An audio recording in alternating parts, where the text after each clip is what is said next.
Ito sa Men's Kun Bukator Combat 50 kg event ng 2023 Southeast Asian Games nitong Lunes. Kung ano ang naging sikreto niya sa tagumpay na ito, yan ang malalaman natin sa ulat ni Rafael Bandayrel. Sinundan ni Robin Catalan ang yapak ng kanyang kuya na si Rene Catalan sa pagiging isang gold medalist sa Southeast Asian Games. Magugunitang napanulunan ni Rene ang ginto sa Wushu noong 2005 SEA Games. Paglipas ng 18 taon, ang nakababatang kapatid niya naman na si Robin ang nakakamit ng ginintoang tagumpay sa Kun Bukator event ng 2023 SEA Games. Ika ng dating professional MMA fighter, nag-uumapaw ang kanyang ligaya matapos niyang makapagbigay ng karangalan sa Pilipinas.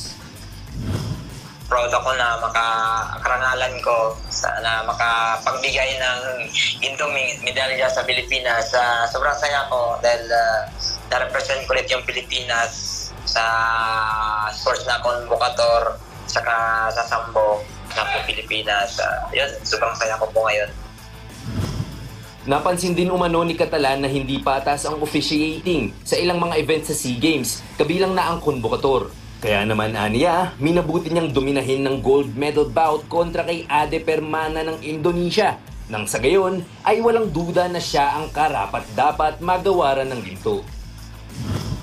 Expected na natin yun dahil hometown nila to tapos sa kanila pa yung laro. Sa akin, ginawa ko talagang lahat para manalo. Hindi pwede na kahit na hometown nila tapos hometown hero pa nila yung kalaban ko. So, ginawa ko talaga yung mission ko para matalo yun sila. So, wala silang doubt na hindi tayo mabayas. So, ginawa ko, binugbog ko talaga sa laban at pinakita ko sila na hindi tayo pwedeng dayain na ganun-ganun lang.